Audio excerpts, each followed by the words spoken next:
Charges. यहाँ पे दो वर्ड्स हैं, electricity plus static and then charges. ठीक है, तो कुछ फिनोमिनन्स जो कि हमारी डे टू डे लाइफ में हुए हैं, तो उन फिनोमिनन्स को अगर मैं देखूंगा, जैसे कि सर्दियों में अगर आपने अपना कोट या वुलन स्वेटर उतारा होगा, तो you must have heard some kind of crackle, कुछ स्पार्क की आवाज आपको समझ आई होगी। ठीक है, और वो जो स्पार्क की आवाज आ रही है वो इसलिए आ रही है क्योंकि some kind of charge is build up because you are wearing an insulator jacket. ठीक है, तो यहाँ पे एक चीज मेरे को समझ लेना है, एक डिफरेंस समझ लेना है, वो डिफरेंस है कंडक्टर्स और इंसुलेटर्स की। हमारी पूरे के पूरे अर्थ पे जो मटेरियल्स एग्जिस्ट करते हैं वो दो टाइप में, either it can be a conductor or it can be an insulator. अब कंडक्टर और इंसुलेटर का मतलब क्या है? तो हम जैसे बोलते हैं कि ना, it is a very good conductor of electricity, it is a very good conductor of heat. ठीक है, इनका मतलब क्या होता है कि अगर मैं इलेक्ट्रिसिटी का गुड कंडक्टर बता रहा हूँ, बेसिकली इन मटेरियल्स में फ्री इलेक्ट्रॉन्स होते हैं। ठीक है, फ्री इलेक्ट्रॉन्स मतलब कि अगर मैं उनकी बैलेंसी चेक करूंगा, बैलेंसी चेक कर रहा हूं, तो उनमें से एक इलेक्ट्रॉन, कुछ इलेक्ट्रॉन्स क्या है, बाहर है, जो फ्री इन नेचर है, they can move around the whole system in a free way. ठीक है, वो जो मटेरियल्स होते हैं जिनमें फ्री इलेक्ट्रॉन ज्यादा से ज्यादा एग्जिस्ट करते हैं, those are good conductors of electricity. उसके बाद कुछ मटेरियल्स मेरे होते हैं बच्चे इंसुलेटर्स। इंसुलेटर्स वो मटेरियल होते हैं जिनमें फ्री इलेक्ट्रॉन्स बहुत ही कम या नेग्लिजिबल होता है। ठीक है, फ्री इलेक्ट्रॉन्स बहुत ही कम या नेग्लिजिबल होता है। जैसे अगर मैं कोई वुडन, ठीक है, सामने इंस्ट्रूमेंट रखा है और उसमें से इलेक्ट्रिसिटी पास करूंगा, तो वहां से इलेक्ट्रिसिटी पास नहीं होगी।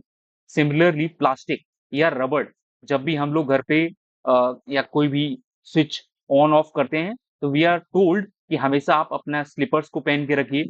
ठीक है, और अगर वहां से करंट डिस्चार्ज हो रहा है, तो आप कोई अदर मटेरियल यूज करिए स्विच ऑन ऑफ करने के लिए। ठीक है, तो ये जो मेरे हैं वो है इंसुलेटर्स। तो जब हम कोई जैकेट वगैरह पहने हुए हैं, तो these are made of insulators. ठीक है, कंडक्टर्स का तो है नहीं, लेकिन होता क्या है, यहाँ पे चार्ज बिल्डअप होता है। तो कुछ फिनोमिनन्स में पहला फिनोमिनन हो गया मेरा कि जब भी हम कोई स्वेटर वगैरह पहने हैं, तो मेरे को क्रैकल की आवाज सुनने को मिली। ठीक है, चटपटाहट की जो आवाज आती है। प्लस रैंडमली विंटर्स में कभी आपने कोई अगर मेटल ऑब्जेक्ट पकड़ा होगा, तो कभी कभी हमें शॉक लग जाता है। आइदर द थिंग इज कि इलेक्ट्रिसिटी वहां प्रेजेंट तो नहीं है, लेकिन हमें फिर भी शॉक लग रहा है। इसका मतलब क्या है, ये फिनोमिनन भी मेरा इलेक्ट्रोस्टैटिक फोर्स की वजह, इलेक्ट्रोस्टैटिक चार्ज जो बिल्डअप हो रहा है उसकी वजह से हो रहा है। प्लस थर्ड फिनोमिनन है बच्चे की, जैसे आपने थंडर स्टॉर्म्स देखे हैं, वहां से लाइटनिंग स्काई में से अर्थ पे गिरती है, तो that phenomenon is also can be described in terms of electrostatic forces. ठीक है, उसके बाद आपने देखा होगा जो बड़े बड़े ट्रक्स होते हैं जो रोड पे चल रहे हैं, होता क्या है कि जो चार्ज मेरा बिल्डअप होता है, जो चार्ज डेवलप हो जाता है, वो तीन प्रोसेस से हो सकता है। It can be developed by friction. ठीक है, it can be developed by conduction. Okay, and it can be developed by in terms of induction also.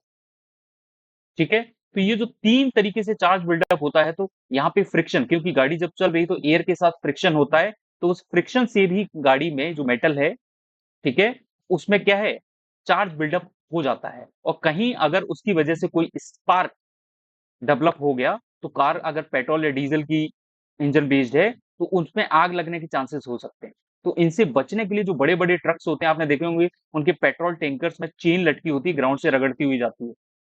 ठीक है, ये पुराने टाइम टाइप के जो हमारे ट्रक्स हैं उनके लिए। आज के नए जमाने में जो नए ट्रक्स या कार जो बिल्ड बनती हैं, तो उनके टायर कुछ इस तरीके से बनाए जाते हैं कि उनमें कार्बन बेस्ड मटेरियल ऐड किया जाता है।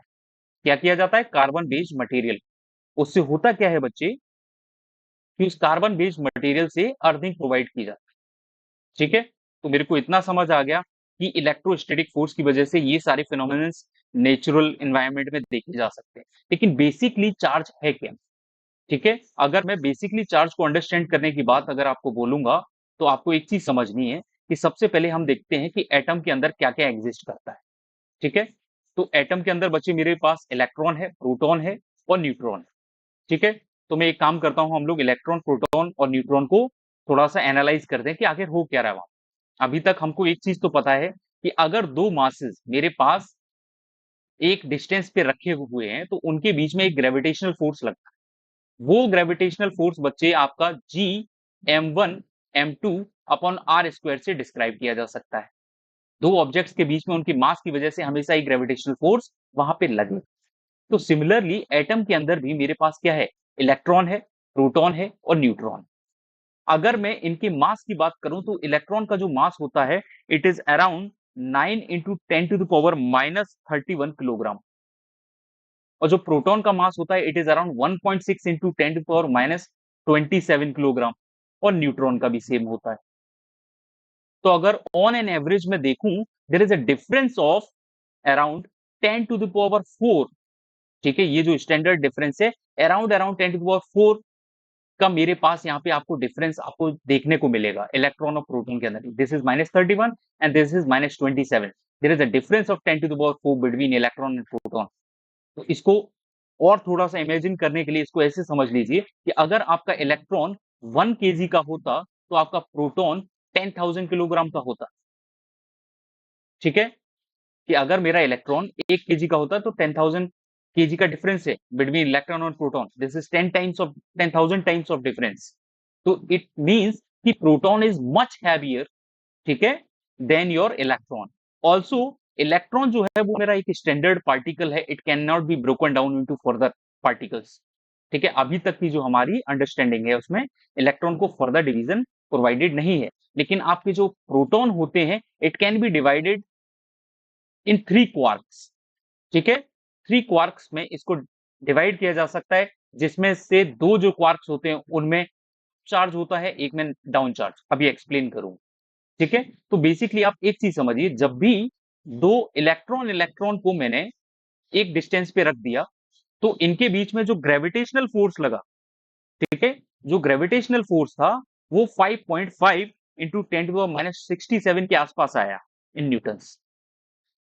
ठीक है, लेकिन वहां पे एक एक्स्ट्रा प्रॉपर्टी ऐसी थी कि उसकी वजह से इन दोनों के बीच में एक रिपेलिंग फोर्स, इलेक्ट्रॉन्स वर रिपेलिंग ईच अदर, और वो जो एक्स्ट्रा फोर्स निकल के आ रहा था it was around 2.3 into 10⁻24 Newton. और ये जो फोर्स था जो निकल के आ रहा था it was much stronger than the gravitational force present between the electrons. अब ये जो एडिशनल प्रॉपर्टी थी, दिस इनहेरेंट प्रॉपर्टी जो इलेक्ट्रॉन्स की निकल के आई, this was called as charge.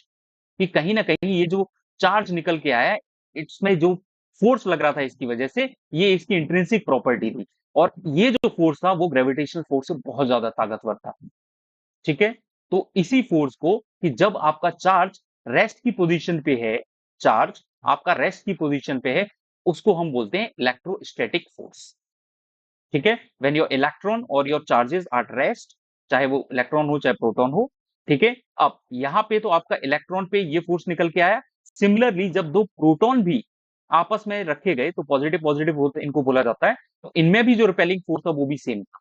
तो कहीं ना कहीं इलेक्ट्रॉन और प्रोटॉन पे जो फोर्स था इलेक्ट्रोस्टैटिक, जो चार्ज डेवलप हो रहा था वो दोनों पे सेम।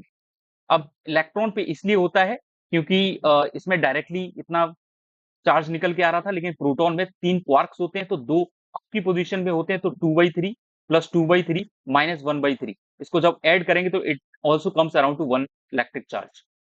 ठीक है, तो यहाँ पे मेरी डेफिनेशन चार्ज की ये है कि अगर मैं ग्रेविटेशनल उनका फोर्स देखूं तो वो तो बहुत कम आ रहा है, लेकिन एक एडिशनल प्रॉपर्टी निकल के आ रही है जिसकी वजह से और फोर्स मेरे को वहां पे मेजर हो रहा है, और वो जो फोर्स है वो मेरा इलेक्ट्रोस्टैटिक फोर्स है।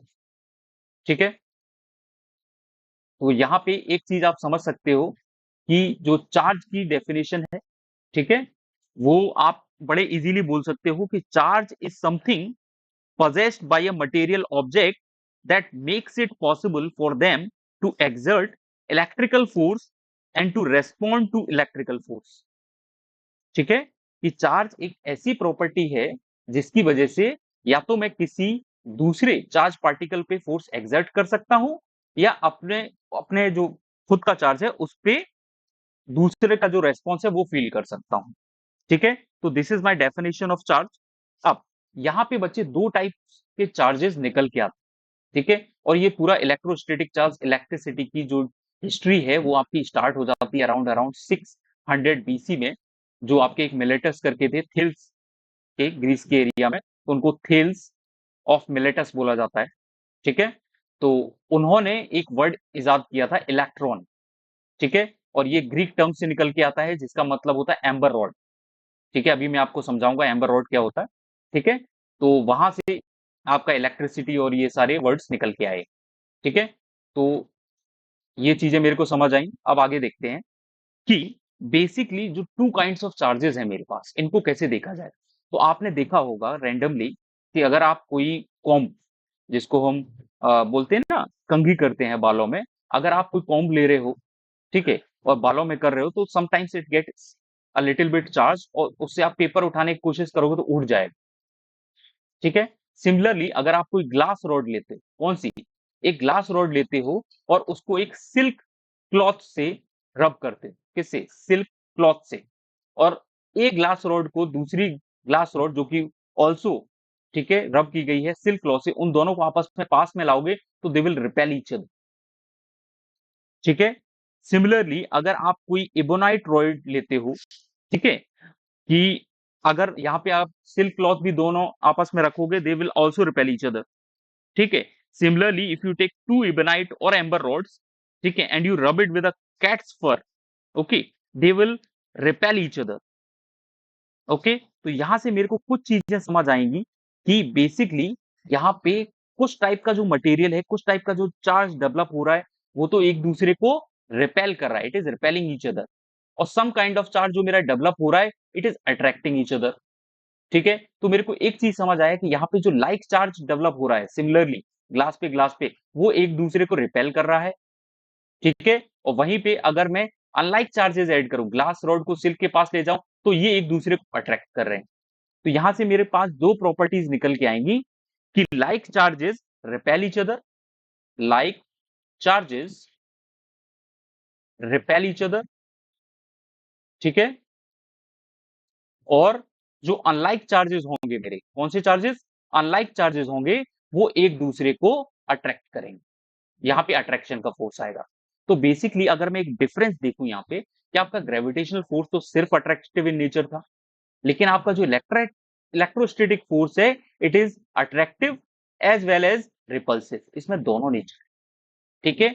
अब अगर आप पूछेंगे कि सर चार्ज डेवलप कैसे हो रहा है किसी इलेक्ट्रॉन या प्रोटॉन पे, तो it is still a mystery for us कि हाउ एग्जैक्टली वो चार्ज इलेक्ट्रॉन या प्रोटॉन पे कैसे डेवलप हो रहा है, उसकी अभी तक कोई एक्सप्लेनेशन नहीं, ठीक है। तो यहाँ पे मेरे को ये समझ आ गया लेकिन चार्ज होता है और उसकी वजह से फोर्स डेवलप हो रहा है, ठीक है ना। जैसे मास होता है तो मास की वजह से ग्रेविटी डेवलप हो रही है, ऐसे ही जब चार्ज है उसकी वजह से, चार्ज की वजह से इलेक्ट्रिसिटी और इलेक्ट्रोस्टैटिक फोर्सेस डेवलप होते हैं, और इसका normal day to day life में बहुत बड़ा रोल होता है। बहुत सारी चीजें जो एग्जिस्ट कर रही हैं वो इन्हीं फोर्सेस के एक कॉम्बिनेशन की वजह से एग्जिस्ट कर रही होती है, ठीक है। तो अभी तक कोई डाउट किसी बच्चे को?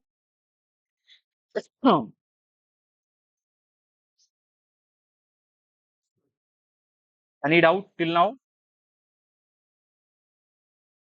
ठीक है बच्चे, चलिए फिर आगे बढ़ते हैं।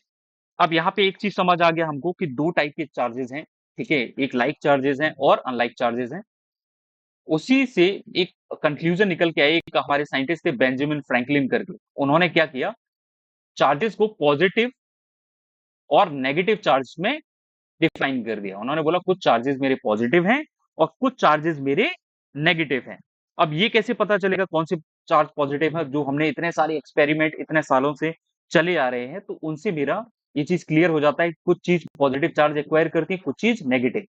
तो उन्हीं सारी डेफिनेशन से अगर आपका ग्लास रॉड होता है, ठीक है, आपका फर या वुलन क्लॉथ या वुलन कोट या वुलन कारपेट, नायलॉन या एसीटेट, या फिर आपके ड्राई हेयर, ये सारे के सारे पॉजिटिव चार्ज एक्यूमुलेट करते हैं, ठीक है। वहीं पे नेगेटिव चार्ज जो होता है वो आपका एक्वायर किया जाता है सिल्क क्लॉथ के द्वारा, प्लास्टिक अगर कोई सीट होती है, रबर शूज होंगे, या क्लॉथ होता है या कॉम्ब होता है, या एबोनाइट या एम्बर रॉड जो होती है, ये आपकी नेगेटिव चार्ज अपने में एक्वायर करती है, ठीक है। तो उस डेफिनेशन के अकॉर्डिंग चार्जेस जो है मेरे दो तरीके से डिफाइन किए गए हैं, one is positive and one is negative, ठीक है। हाँ जी बच्चे, ठीक है, मैं रिपीट कर दे रहा हूं कि जो आपके ऑब्जेक्ट्स होते हैं, जो चार्ज वो लोग एक्वायर कर रहे हैं, तो पॉजिटिव चार्ज जिन चीजों में एक्वायर होता है वो आपके बच्चे होते हैं ग्लास रॉड, ठीक है। सेकंड, ये आपका फर, जैसे कैट का फर होता है ना, या फिर आपका कोई वुलन क्लॉथ होता है, उसमें एक्वायर होता है, ठीक है। थर्ड, आपका वुलन कोट ले लो, जितने भी वुलन कोट आते हैं उनमें आपका पॉजिटिव चार्ज एक्वायर होता है। अगर आपका कोई वुलन कारपेट है, ठीक है, वुलन कारपेट, उसमें भी एक्वायर हो जाएगा। प्लस नायलॉन का अगर कोई भी मटेरियल है, या फिर एसीटेट का कोई मटेरियल है, उसमें भी एक्वायर हो जाएगा। प्लस हमारे जब ड्राई हेयर होते हैं तो उनमें भी पॉजिटिव चार्ज एक्वायर हो जाता है। वहीं पे जो नेगेटिव चार्ज एक्वायर जहां पे होता है, जब मैं ग्लास और सिल्क को रब कर रहा था तो उसमें ग्लास में तो पॉजिटिव होता है, लेकिन सिल्क क्लॉथ में जो होता है वो नेगेटिव आपका चार्ज एक्वायर होता है। सिमिलरली आपकी एबोनाइट की रॉड, एबोनाइट, एम्बर, ठीक है, और रबर की, इन तीन चीजों की अगर रॉड होती है उनमें भी नेगेटिव चार्ज एक्वायर होगा, ठीक है। उसके बाद अगर कोई प्लास्टिक की सीट है, ठीक है, प्लास्टिक का मटेरियल है, उसमें भी नेगेटिव एक्वायर होगा। आप अगर रबर के शूज पहने हुए हैं, रबर के शूज पहने हुए हैं, उसमें भी इलेक्ट्रिक करंट जो सॉरी नेगेटिव चार्ज है वो एक्वायर हो जाता है। उसके बाद आपका क्लॉथ मटेरियल जो भी होगा, ठीक है ना, नॉर्मल, उसमें थोड़ा बहुत हो सकता है। प्लस कॉम्ब जो होता है आपका वो भी प्लास्टिक का बना होता है, तो उसमें भी आपका रबर नेगेटिव चार्ज आता है, ठीक है। तो डेफिनेशन एज सच, हाँ बच्चे, इबोनाइट बच्चे एक मटेरियल की तरीके से होता है, थोड़ा सा देखने में क्या हार्ड सा लगेगा, लेकिन इट इज अ मटेरियल, ठीक है। तो आप इसको सर्च कर सकते हो ऑनलाइन पे, तो उस पे सर्च करोगे तो आपको दिख जाएगा, it is a kind of material, लेकिन थोड़ा डिफरेंट होता है। लेकिन इनको जब रब करोगे वो फुर जो कैट का फर होता है उन सब चीजों से, तो ये जो होता है नेगेटिव चार्ज को एक्वायर कर लेता है, ठीक है। समझ आया? एक्चुअली जो आपका ग्रीक में जो एम्बर रॉड होती है ना, एम्बर रॉड को ही जो थेल्स ऑफ मिलेटस थे उन्होंने इलेक्ट्रॉन बोला था, ठीक है। इसका इतना बड़ा जो रिजल्ट आया था कि ये टाइप का जो मटेरियल कहीं मिलेगा तो इसमें बहुत जल्दी नेगेटिव चार्ज एक्वायर हो जाता है, जिसकी वजह से शॉक लग जाता था, ठीक है। तो इस फिनोमिनन से जो वहां के लोग थे उन्होंने इसको नाम दिया था इलेक्ट्रॉन का, जहां से आपकी पूरी की पूरी स्टोरी स्टार्ट होती है, ठीक है। क्लियर हो गई ये? ठीक है। अब मैं देखता हूं कि बेसिकली, ठीक है, पॉजिटिव चार्ज या नेगेटिव चार्ज तो हो जाएगा, लेकिन चार्ज कितनी तरीके से एक्वायर किया जा सकता है वो देखते हैं। तो चार्ज बेसिकली बच्चे तीन तरीके से एक्वायर किया जा सकता है। पहली चीज कि अगर आप फ्रिक्शन, दो चीजें आपस में कांटेक्ट में है, रगड़ खा रही हैं, तो it can be developed by the process of friction, ठीक है, जो कि मोस्ट केसेस में होता है। जब भी हम कोई कोट पहने हैं या आपस में उन चीजों को कॉम्ब को या किसी मटेरियल को रब करते हैं, तो हम पेपर उठा के देखते हैं, ठीक है, तो वो रबिंग से चार्ज डेवलप हो जाता है। अब एक चीज आपको दिमाग में रखनी है, जो चार्ज डेवलप हो रहा है बच्चे, चार्ज जो है वो एक्स्ट्रा क्रिएट नहीं हो रहा है। चार्ज एक बॉडी से ट्रांसफर हो रहा है और दूसरी एक्वायर कर रही है। It is being transferred from one body to another. Net charge जो है वो मेरा सेम रहेगा, ठीक है, कोई एडिशनल चार्ज क्रिएट नहीं हो रहा है यहाँ, तो एक बॉडी से दूसरी बॉडी में ट्रांसफर हो रहा है। तो it is done by the process of friction. It can be done by the process of conduction also, ठीक है, कंडक्शन की दो सरफेसेस को पास में टच करा रहा हूं, ठीक है। Third, it can be developed by the process of induction, ठीक है। फ्रिक्शन से डेवलप हो सकता, फ्रिक्शन, इंडक्शन एंड कंडक्शन, ठीक है। अब मेरे को एक चीज समझ आती है कि जो चार्ज है, चार्ज जिस तरीके से नेचर में एग्जिस्ट करता है, वो जो फॉर्म है वो उसकी फॉर्म है इंटीग्रल। इंटीग्रल का मतलब कि चार्ज आप कभी भी रेशनल अमाउंट में, समझ गए ना, कि ऐसा नहीं होगा कि 1/2 चार्ज मैंने ट्रांसफर कर दिया। जो चार्ज है it is quantized in nature. Quantize का मतलब कि जब भी चार्ज ट्रांसफर होगा तो या 1 होगा, 2 होगा, 3 होगा, लेकिन कभी भी 3/2 नहीं हो सकता या 5/2 नहीं हो सकता, ठीक है। तो यहां पे एक प्रॉपर्टी होती है चार्ज की, it is called quantization of electric charge. And this property, by virtue of this property, all free charges are integral multiple of a basic unit of charge of an electron or proton, and it is represented by E. ठीक है, कि जितने भी charge होते हैं ये basically integral multiple होते हैं बेसिक यूनिट ऑफ चार्ज जो कि ई। ठीक है, इसका मतलब क्या है? इसका मतलब ये है कि जो टोटल चार्ज कभी आपको पता करना होगा, तो वो एक जो बेसिक यूनिट ऑफ चार्ज है ई, उसको मल्टीप्लाई कर दो आप नंबर ऑफ चार्जेस से, तो मैं टोटल चार्ज निकाल सकता हूं। तो मेरा यहाँ पे फॉर्मूला बनता है Q is the charge, Q equal to N E, N is the number of charges. ठीक है, नंबर ऑफ चार्ज उसमें जितने हैं, और ये बेसिक यूनिट ऑफ चार्ज है मेरी। ठीक है, ई से मैंने इसको डिस्क्राइब कर रखा है। ठीक है, तो एन मेरा कोई भी इंटीजर। हाँ बच्चे,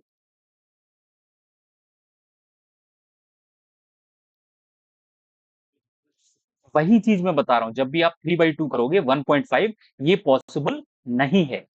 चार्ज हमेशा जब भी एक बॉडी से दूसरी बॉडी में ट्रांसफर होगा, तो वो इंटीग्रल मल्टीपल्स होंगे, या तो एक जाएगा या दो जाएगा या तीन जाएंगे। कभी 3/2 नहीं कि 1.5 चार्ज ट्रांसफर हो गया, ऐसा नहीं होगा। ठीक है, तो यही इसकी प्रॉपर्टी है, इसको बोलते हैं क्वांटाइजेशन ऑफ चार्ज। कि चार्ज जब एक बॉडी से दूसरी बॉडी में जाएगा, तो it will always be transferred in integral numbers. ठीक है, तो अगर आपको कभी कोई नेट चार्ज निकालना है, मान लीजिए कोई मेरे पास एक बॉडी है जिसमें N1 इलेक्ट्रॉन्स हैं, ठीक है, और N2 प्रोटॉन्स हैं, तो आप क्या करोगे? आप टोटल चार्ज को ऐड कर दोगे।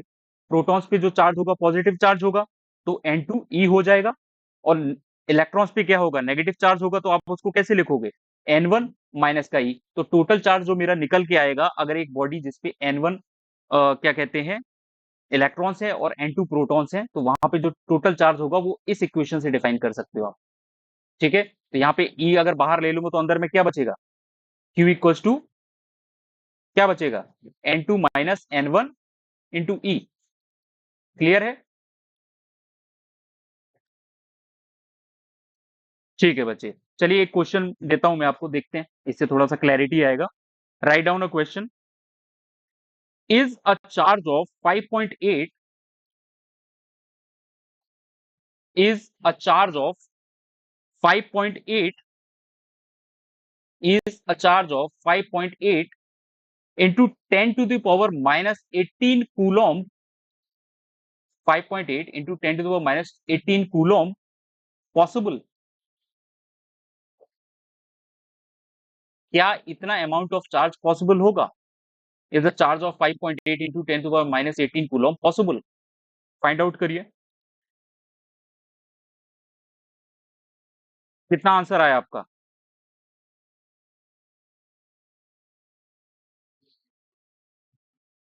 हाँ, तो जब आप इसको सॉल्व करोगे, तो ये क्या है? डेसिमल में आ रहा होगा।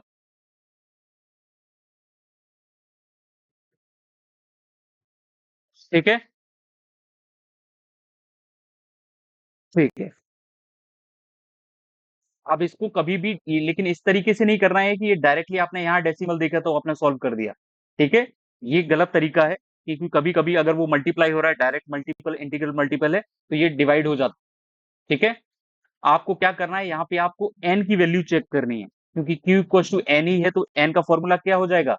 Q upon E. Number of charge मेरा इतना है, मैं इसको डिवाइड करूंगा 1.6 इंटू 10⁻19 वाले से, तो जो वैल्यू वो निकल के आ रही है, वो अगर मेरी डेसिमल में है, जैसे यहाँ पे वो वैल्यू कितनी आएगी? वो आपकी आएगी 36.25। और वो वैल्यू मेरी बताएगी कि ये इंटीग्रल मल्टीपल्स हैं कि नहीं। यहाँ पे नंबर एन आपको बताएगा। अगर वो पॉइंट में आ रहा है, तो आपका आंसर गड़बड़ है। समझ गए ना? तो फिर इंटीग्रल वैल्यू नहीं है। लेकिन अगर एन आपका क्या है, करेक्ट आ गया, एकदम इंटीग्रल मल्टीपल्स में आ रहा है, फिर चाहे यहाँ कोई सी भी वैल्यू, डजेंट मैटर। जैसे एक क्वेश्चन और लिखिए, write down one more question. What is the value of charge on a body? What is the value of charge on a body which carries 20 excess electrons?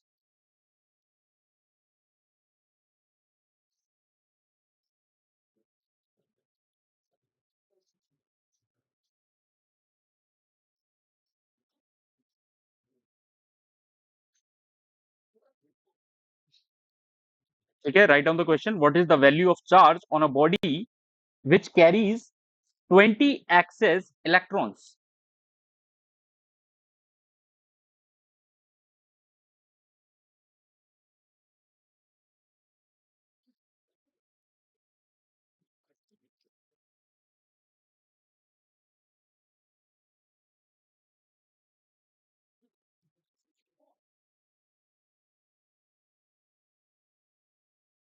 आपका आएगा around 3.2। ठीक है, तो थोड़ा सा कैलकुलेशन चेक करना। ठीक है, यहाँ पे n की वैल्यू कितनी गिवन है मेरे पास, 20। और क्योंकि इलेक्ट्रॉन है तो जो मेरा चार्ज होगा वो -1.6 इंटू 10⁻19 कूलम होगा। ठीक है, तो Q इक्वल्स टू एन होता है, इन दोनों को मल्टीप्लाई कर दोगे तो 1.6 इंटू 20। ठीक है, और एक जीरो उधर जाएगा तो यहाँ पे 10⁻18 हो जाएगा। ठीक है, और यहाँ हो जाएगा माइनस का 3.2। ओके, लेकिन अब यहाँ पे आपका क्या है, 1.6 है, यहाँ पे 3.2 है। अगर मैंने डायरेक्ट चार्ज आपको 3.2 बताया होता तो आपको इसको देख के आंसर नहीं बताना है, क्योंकि जब आप n निकालते यहाँ पे तो वो 20 ही आता। तो हमेशा आपको इंटीग्रल जो क्वांटाइजेशन ऑफ चार्ज पता करना है कि वहां पे वेदर इट इज इंटीग्रल और not, you always have to calculate the value of n। उससे आपको पता चलेगा कि वो चार्ज पॉसिबल है या नहीं। ठीक है, क्लियर है यहां तक? ठीक है, नेक्स्ट स्टार्ट करते हैं। सेकंड प्रॉपर्टी जो चार्ज की होती है इसको बच्चे हम बोलते हैं एडिटिविटी ऑफ चार्ज। ठीक है, and by virtue of it क्या होता है, जो total charge of A system होता है it can B obtained simply by adding algebraically. ठीक है, कि अगर पूरे सिस्टम का मेरे को चार्ज पता करना है तो अलजेब्रिकली बस मैं उनको ऐड कर दूंगा तो मेरे को सारा टोटल चार्ज पता चल जाएगा। इसका मतलब जो टोटल चार्ज होगा उसके अंदर जितने भी पार्टिकल्स हैं उन सबको अगर मैं ऐड कर दूं उनका charge Q1 plus Q2 plus Q3 dot dot dot Qn तक, तो ये मेरा टोटल चार्ज मेरे को दे देगा simply by adding algebraically. And this property is known as additivity of charge. ठीक है, तो अगर मेरे पास कभी प्लस क्यू है, फिर -2 क्यू है, +3 क्यू, -5 क्यू, ऐसे करके 4-5 अगर पार्टिकल्स का चार्ज दिया है और मेरे को नेट चार्ज निकालना है, you simply add them. Okay, चलिए इसके बाद अब मेरा थर्ड प्रॉपर्टी है बच्चे कंजर्वेशन ऑफ चार्ज। ठीक है, कंजर्वेशन ऑफ चार्ज में सिंपली मैं आपको एक चीज बताता हूं कि ये जो प्रॉपर्टी है, by it total charge of an isolated system it will remain constant. मैंने आपको बताया था क्योंकि प्रोसेस में कभी भी मेरा कोई नया चार्ज जो है न्यू चार्ज नहीं क्रिएट हो रहा है। सिंपली टोटल सिस्टम का जो चार्ज है वो सेम ही रहेगा। अगर बॉडी ए ले लूं और बॉडी बी ले लूं, इन दोनों को मैं आपस में रब कर रहा हूं और इसकी वजह से अगर कोई चार्ज डेवलप हो रहा है, जैसे इसको मैं पॉजिटिवली कब बोलूंगा चार्ज, जब इसमें से कुछ इलेक्ट्रॉन निकल के इधर चले जाएंगे। और ये नेगेटिवली चार्ज क्यों है, जब ये कुछ नंबर ऑफ इलेक्ट्रॉन्स को एक्सेप्ट कर लेता है। ठीक है, तो यहाँ पे जो टोटल नंबर ऑफ चार्ज होगा जो डेवलप हुआ है, पॉजिटिव इसलिए क्योंकि इसने इलेक्ट्रॉन दिया है, नेगेटिव इसलिए इसने इलेक्ट्रॉन लिया है। ठीक है, लेकिन जो नेट अमाउंट ऑफ चार्ज है टोटल ए एंड बी का वो कांस्टेंट रहेगा।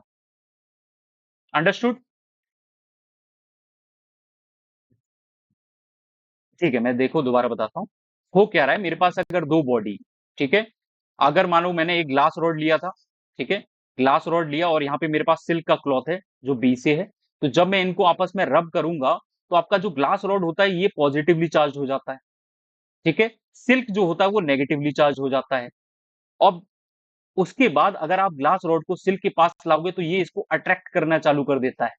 तो बेसिकली हो क्या रहा है कि इसने अपने एक्स्ट्रा इलेक्ट्रॉन्स को, जो इसके पास इलेक्ट्रॉन्स थे वो इसमें क्या है, जो चार्ज था वो थोड़े से यहाँ पे ट्रांसफर हुए। ठीक है, उसकी वजह से इस पे पॉजिटिव चार्ज आता है।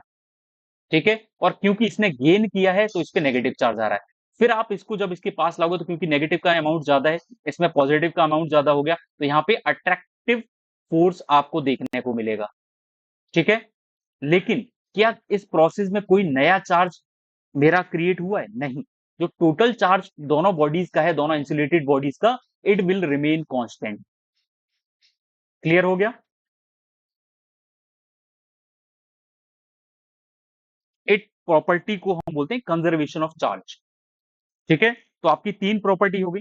पहली quantization of charge, second additivity of charge, and third conservation of charge. ठीक है, क्लियर है हम लोग?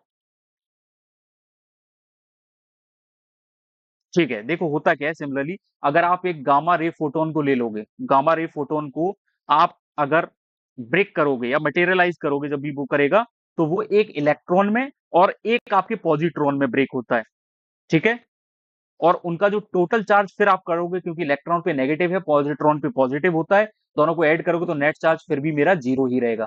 तो बिफोर गामा रे फोटोन जो था वो 0 ही था उस पे चार्ज, आफ्टर ब्रेकडाउन तब भी उस पे 0 ही रहेगा।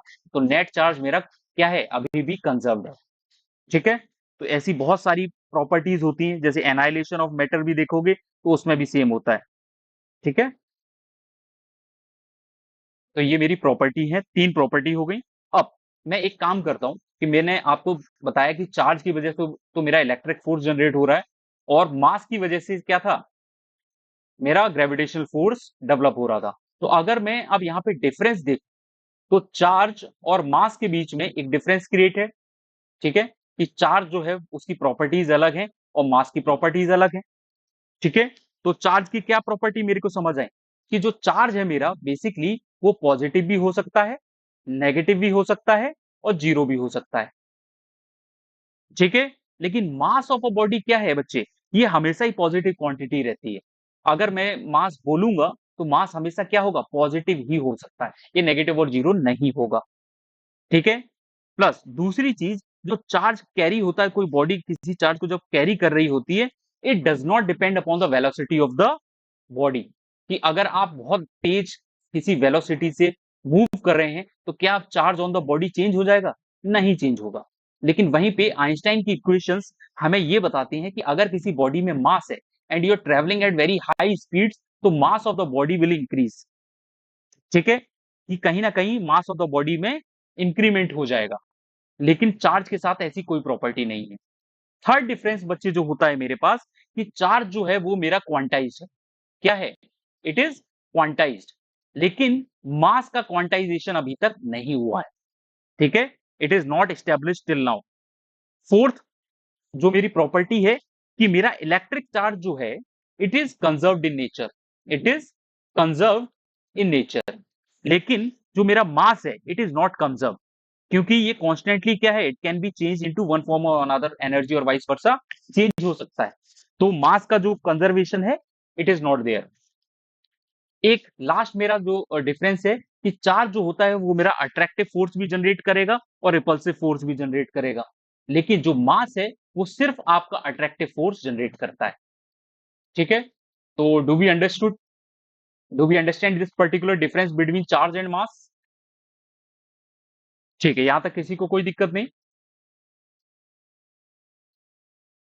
ठीक है बच्चे, अब हम अपनी नेक्स्ट टॉपिक पे चलते हैं। नेक्स्ट टॉपिक का बच्चे नाम है कूलोम्स लॉ। ठीक है, क्या नाम है इसका, कूलोम्स लॉ। अब ये कूलोम जी जो थे, इन्होंने समझा कि मास का तो मेरे को आइडिया है कि दो मासेस को अगर एक डिस्टेंस पे रख दो तो उनमें जो फोर्स लग रहा है वो m1 into m2 upon R square और साथ में जी कांस्टेंट इक्वल टू फोर्स के बराबर हो जा रहा है।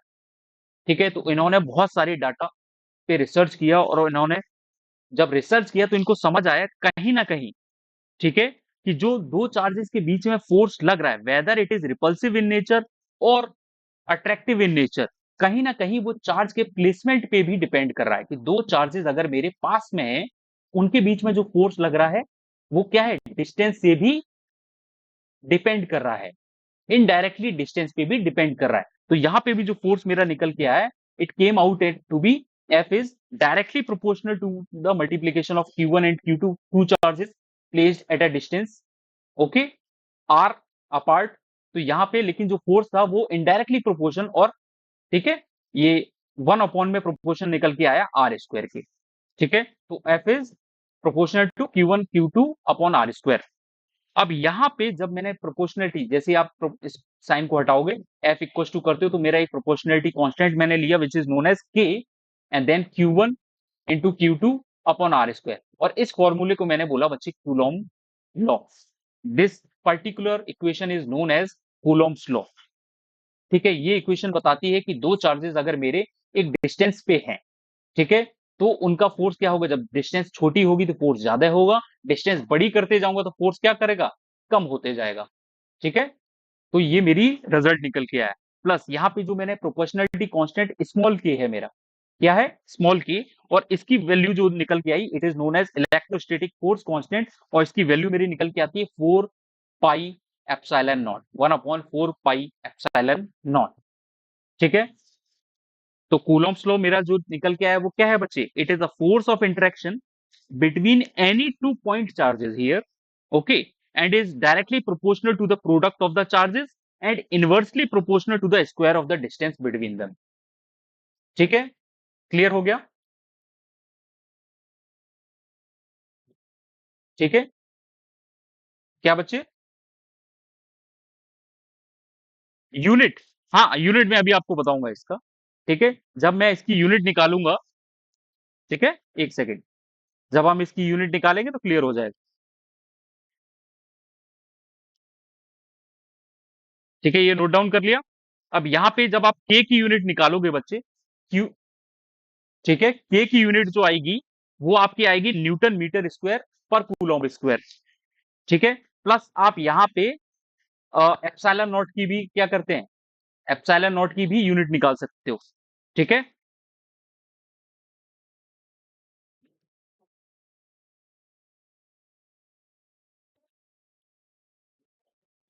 क्लियर हो गया? ठीक है, वन सेकंड,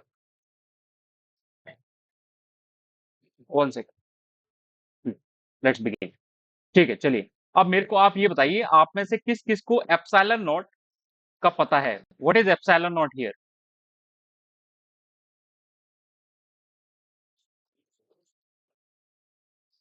एप्सिलॉन नॉट मेरा क्या है यहाँ पे? मैंने जो प्रोपोर्शनैलिटी कांस्टेंट निकाला, परमिटिविटी, और इसका मतलब क्या होता है? देखिए क्या होता है, जैसे कि आपको याद है जब मैं आपको समझा रहा था कि refractive index, absolute refractive index कुछ होता है मेरा, ऑप्टिक्स में एब्सोल्यूट रिफ्रैक्टिव इंडेक्स क्या होता था? N equal to C upon V, याद आया? Speed of light in vacuum and speed of light in medium, और ये चीज मेरी कांस्टेंट है। सिमिलरली यहाँ पे भी जब आप चार्जेस को प्लेस कर रहे हो तो अलग अलग मीडियम में, यहाँ पे भी लाइट क्या है, अलग अलग मीडियम में ट्रेवल कर रही थी, यहाँ पे भी जो मेरे चार्जेस होते हैं, अगर मैं उनको अलग अलग मीडियम में देखूंगा तो जो मीडियम होता है वो कहीं ना कहीं उस चार्ज को परमिट करता है ये कितना एक्सपेंड कर सकता है। समझ गए कि नहीं? ठीक है, कि वो चार्ज का जो फील्ड होगा चारों तरफ, वो चार्ज अपना फील्ड बनाएगा कि नहीं, जैसे मेरा ग्रेविटी होती है, अर्थ है, चारों तरफ ग्रेविटी का फील्ड होता है। ठीक है, सिमिलरली अगर कोई चार्ज होगा तो उसका क्या होगा, इलेक्ट्रिक फील्ड होगा, और वो जो इलेक्ट्रिक फील्ड लाइंस होंगी कितना डिस्टेंस तक फैल सकती हैं ये डिपेंड करेगा उस मीडियम पे। तो वैक्यूम जितना परमिट करता है, ठीक है, उसको मैं बोलता हूं absolute permittivity of the free space. अगर मैं किसी चार्ज को वैक्यूम में रखूंगा और वहां पे जो इलेक्ट्रिक फील्ड लाइन जिस तरीके से डेवलप होंगी, जितना उसको परमिट किया जा रहा है, वो मेरी, उसको मैं बोलता हूं epsilon naught. It is called as absolute permittivity of free space. ठीक है, आइडिया आया थोड़ा? सिमिलरली अगर मैं इसी चार्ज को अब वैक्यूम से उठा के किसी मटेरियल में रख दूंगा तो उसकी परमिटिविटी चेंज हो जाएगी। Getting my point?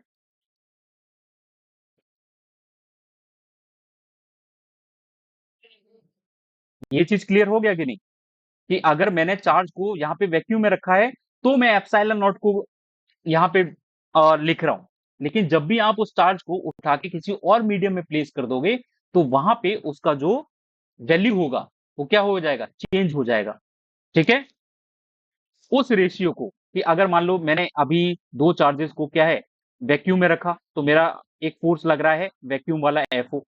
ठीक है, सिमिलरली अगर मैंने चार्जेस को क्या है किसी मीडियम में रख दिया, मान लो ये एफ एम, तो यहाँ पे मेरा जो वैल्यू होगी, यहाँ पे एप्सिलॉन नॉट थी, यहाँ पे एप्सिलॉन एम मान लेते हैं। जब भी आप इनको रेशियो निकालोगे F O upon F M, तो आपका जो रेशियो निकल के आएगा वो क्या होगा, ई आपका ऊपर आ जाएगा, epsilon M upon epsilon not.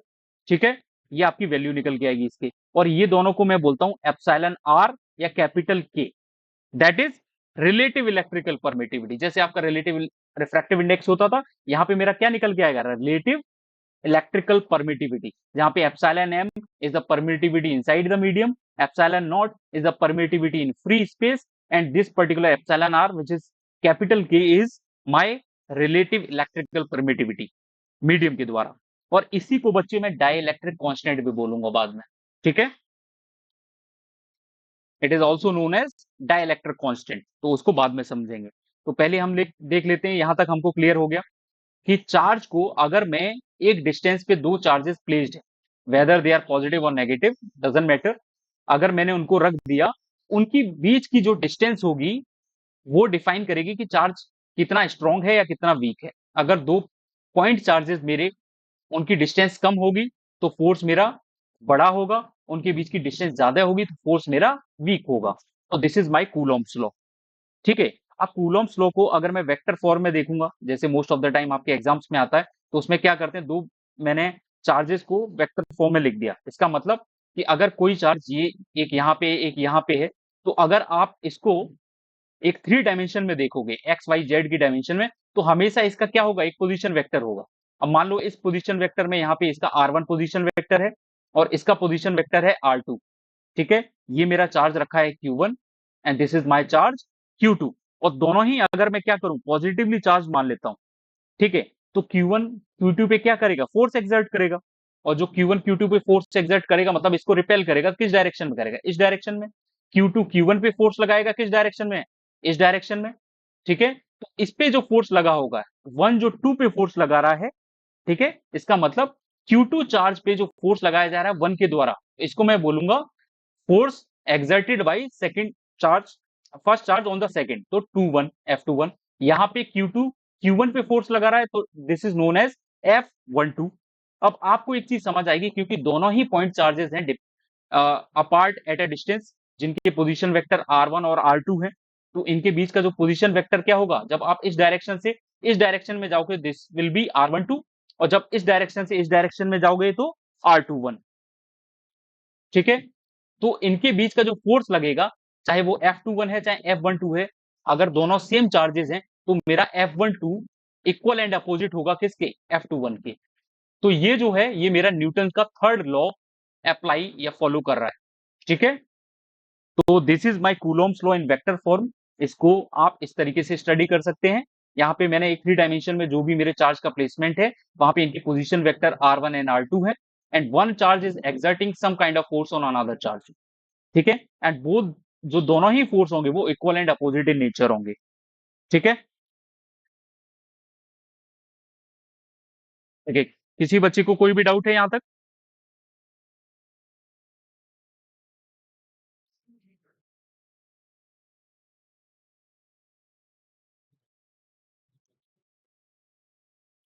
कोई भी डाउट है यहां तक बच्चे? ठीक है, चलिए। अब इसके आगे जो बच्चे स्टार्ट होगा, जो मैंने अभी थोड़ी देर पहले आपको बताया था, डाई इलेक्ट्रिक कॉन्स्टेंट। तो नेक्स्ट मेरी डेफिनेशन ही है dielectric constant. Dielectric constant का मतलब मैंने आपको बता दिया है क्या है।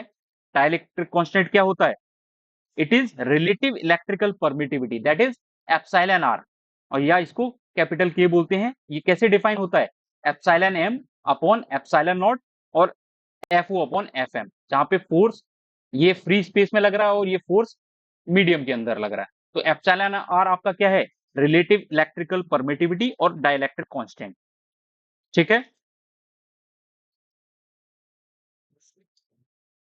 ये चीज समझने में किसी को कोई दिक्कत? ठीक है, चलिए। चलिए, अगर मैं अब आपको कोई क्वेश्चन एक देता हूं, ट्राई कीजिए इसको सॉल्व करने का।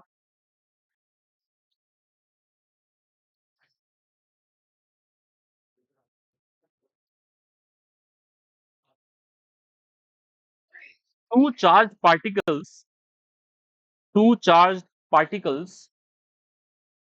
having charge, two charged particles having charge 2.0 into 10 to the power minus 8 coulomb, 2.0 into 10 to the power minus 8 coulomb each are joined by an insulating string of length 1 meter, are joined by an insulating string of length 1 meter, and the system is kept on a smooth horizontal table and the system is kept on a smooth horizontal table, find the tension in the string. Find the tension in the string.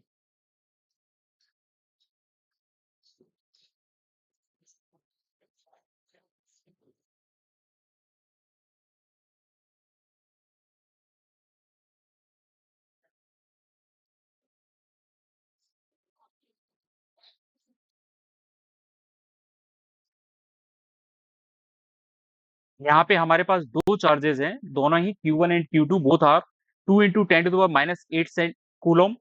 और यहाँ पे जो distance है, are की distance दे रखी है 1 metre. ठीक है, तो Q1 Q2 दोनों की वैल्यू सेम हो जाएगी। ठीक है, और सकता है कंडक्शन से डेवलप हो सकता है और इंडक्शन से डेवलप हो सकता है। अब इसका समझने का तरीका ये है कि मान लीजिए कि मैं दो अलग तरीके से क्या करता हूं। ठीक है, दो सरफेसेस को कांटेक्ट में लेके आ जाते हैं। ठीक है, दो सरफेसेस को कांटेक्ट में लेके आ जाओगे तो इंडक्शन हो जाएगा, उनमें डिस्टेंस अभी भी मेजर होगी। मान लो मैंने एक सरफेस ले ली कुछ इस तरीके से,